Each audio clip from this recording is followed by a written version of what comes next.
Welcome back to the Gamers Lounge. This is Michael, and I'm very proud to show you this little bit of the new, just released Tomb Raider Remastered collection, published and developed by Aspyr. The original three games were developed by Core Design in 1996, 97, and 98, respectively, and they've now been brought to us on the modern consoles and on PC. I think it's on PC as well, in remastered format, but it doesn't just end there. Now, first of all, there are quite a few videos that show you, a few new details about this, but I just wanted to share with my little bunch of followers my little version of it. Now, first of all, before I go any further, I just wanted to say a big, massive thank you to all of my new subscribers and all of my followers, and to all those of you that left me such nice comments, and that all of you that commented on the previous video of Lords of the Fallen, how it is now after all the patches. It's reached about 7,400 views, and I'm really, really thrilled at that. So I owe you much gratitude, and I'm really thrilled, and hopefully I can bring you more interesting content in my simple way. As you know, I'm not very good at technology, so I don't know how to do all the stitching of videos together and the logos and the flashy banners and everything like that, and special effects. But hopefully, in my simple fashion, I can bring you this. So, what's new with this then? So, first of all, this is the original Tomb Raider I'm playing, and it's on the PS5, and we're in the third level, the Lost City. I'm not going to give you too many spoilers, if any at all. I struggle to believe there's anyone out there that hasn't played any of these games, and if you haven't, you need to jump on this bandwagon immediately. But on with the show. So we're just going to go into the main part of the level. Get out of it, you bloody wolf. I didn't see him creeping up behind me. Dirty sod. Right. Now, first of all, in these versions, you can choose at any time, by pressing start, for example, on the PS5 controller, which is what I've got here. You can revert back to the original graphics. So this is how Tomb Raider looked in 1996, with a very pixelated backgrounds, a very angular looking Lara with no ponytail and triangular pointy booby-doos. So now, with the new effects, she looks beautiful and smooth and very feminine, yet very mysterious and dangerous. I mean, you wouldn't want to mess with Lara Croft. Never try and steal her handbag. She'd make you pay for it. So we're going to go down into the Lost City. There's a photo mode available somewhere. I haven't figured out how to use it yet, but the various YouTube videos will likely tell me. But with the photo mode, you can take pictures of Lara in different poses, with different outfits, different facial expressions. Get off. Gotcha. So that's something you can do. A few other added extras. Now, if you remember from Tomb Raider 2, Lara could do a twisting, turning somersault in midair. They've added that to this version of Tomb Raider, where you couldn't do it in the first place, which is very nice. You can choose between the two different control options. You can either use the original tank controls, or you can use the new ones where you control Lara with the analog stick, which is what I'm doing here.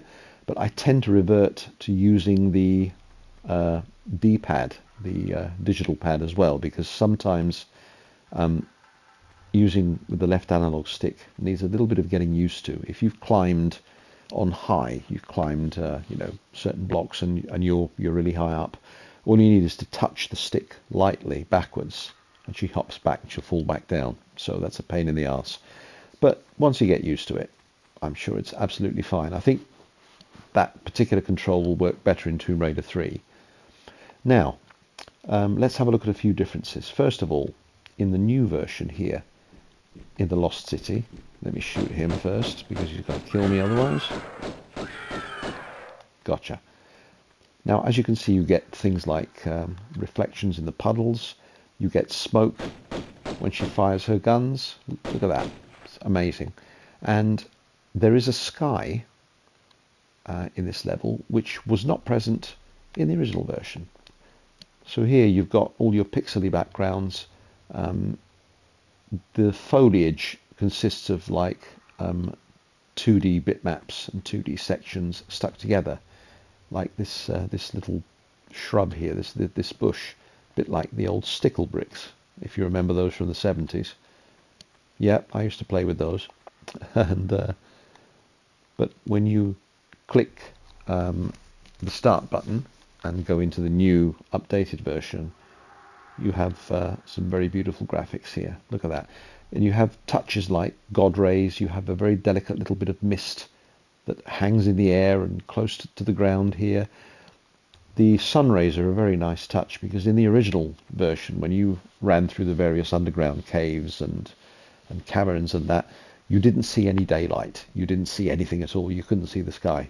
But in this version, there are little holes in the ceiling and little, windows on the sides of caves that let you peer outside, and you can see the sunlight and the sky, which in one way it detracts from the original sense of isolation that you got from the original Tomb Raider, because you were always underground. You never saw the sky at all, and you just wondered if you were ever going to see the light of day again as you sort of navigated these labyrinthine underground caverns and caves. You thought, am I going to see the sky again at some point? Because this is really freaking me out. But here, you look up and you can see the sky, and it's very beautiful, isn't it? Look at that moon, those clouds. Exceptional, aren't they? But yeah, it's completely pitch black in the original version. Anyway, and of course this is the part where you saw the T-Rex for the first time and you didn't expect it. I jumped out of my skin when I saw this thing, because you played Tomb Raider for the first time, you think, what the bloody hell is that? He's coming right for me, like he is now. Yep. And as you can see now, bosses have health bars, so you can see how much damage you're actually doing before they perish. You know what? Let's use a shotgun for this one. I've only got 4 bullets in it, but there you go. Oh shit, shit.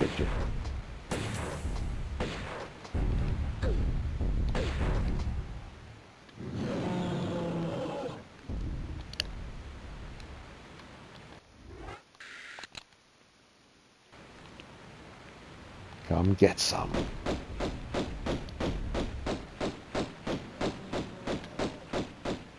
Gotcha. Oh, there's a trophy flashed up. T-Rex extinct. Look at that. Of course, this is how he was back in 1996 compared to how he is now. You've got lovely textures of foliage on the ground and pebbles and rocks and everything. It all looks so cool. Of course, the sound is still intact. Nathan McCree's iconic music is still there, including my favourite bit, the bit with the harp and the choruses that plays when you're standing over a pool of water. I remember the first time I heard that. That was way back in the second level, where you stood over the pool of water just before the swinging blades. And I stood there, mesmerised, gazing into this pool with a mosaic flooring and this calming water and this beautiful bit of music. I just stood there. And when the music stopped, I thought, oh, bloody hell, I should get on with playing this game. I almost did it again while I was playing it earlier. But I'm still really enthusiastic about it. It's still so cool. But you get some rays here, some light rays from the moon there. Absolutely beautiful.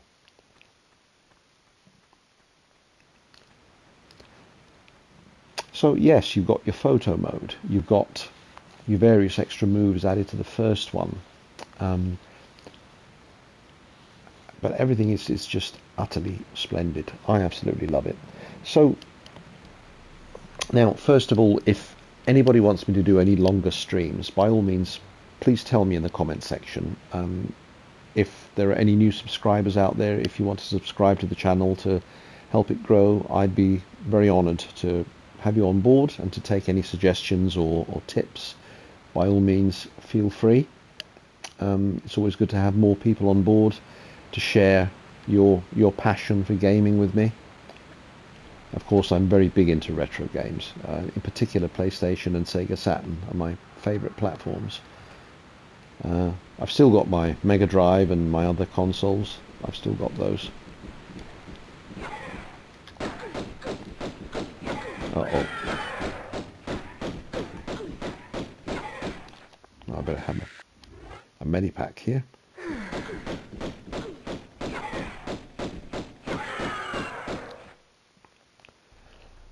So as you can see, when I said about the jump, there you go. Quite strange seeing it in action in the original Tomb Raider, isn't it? Of course, there are plenty of secrets here. So as not to make this video too tedious, I won't sort of go into everything here, but it's just to show you all these new effects. And here's the delicate mist that hangs in the air, likely from the water here. You can just feel that thick tropical climate. There's some insects here, or fireflies, whatever they are. I think they're fireflies. Yeah, I'm going to be playing these in succession, so I'll be obviously playing this one first and then moving on to Tomb Raider 2 and then Tomb Raider 3. Tomb Raider 3 was my... I'm not sure if it was a least favourite. I think it was very difficult, very frustrating, very difficult to control. But the levels were superb, and the fact that after the initial Indian level, you can tackle them in any order. I went straight to London. I just wanted to see the atmosphere, and they nailed it. Oh, they nailed it, especially the bits where you're going through the underground station and you have to avoid the train. Absolutely fantastic. But everything here is as it should be. But it just looks so much nicer. I think, now usually I've always been a little bit annoyed with remasters of games that we've already played, but when it comes to classics like Tomb Raider, this one was so needed. It was much needed, because now you don't have to go upstairs and dig out your PS1 to play the original Tomb Raider like I did up until a few weeks ago. I fancied playing Tomb Raider and then Tomb Raider 2, so I got my PS1 out. Now you don't have to. You can just, play it on your smart TV, on your PS5 or your Xbox Series X or the PC, and you can just enjoy them there and then. And if you want to play them in their original glory, you can. And you know what else they've kept, just to keep that fantastic authenticity? The frame rate is still a little bit sort of on the dodgy side when you play it with the original graphical style, which I think is a brilliant touch, because they could have eliminated that, but they didn't. They kept it in there, and I think that's really remarkable. Anyway, I think you ought to play this for yourselves, and yeah, do yourselves a favour. If there are newcomers to these old games, play them in succession. You won't be disappointed. One final thing. When the console versions were released, unfortunately, if we didn't have PCs, like myself, we didn't get to play the extra levels and the extra expansions. They're included in this collection, so you can play the extra levels in Tomb Raider 1, 2 and 3. So you won't miss out on what you missed out before if you were a console-only owner. So you've got that to look forward to as well. So basically you've got 3 classic, fantastic games, and because of the extra levels and the extra little touches and the fact that you can switch between graphical styles, it'll keep you at the game longer. Therefore, you have some brilliant longevity as well. Anyway, I hope you've enjoyed. If there's anything I've missed out, by all means feel free to comment in the comment section below, and if you have invested in this, I'm sure you have, I hope you thoroughly enjoy it. Okay? Anyway, you know where you stand with retro. Ciao, ciao.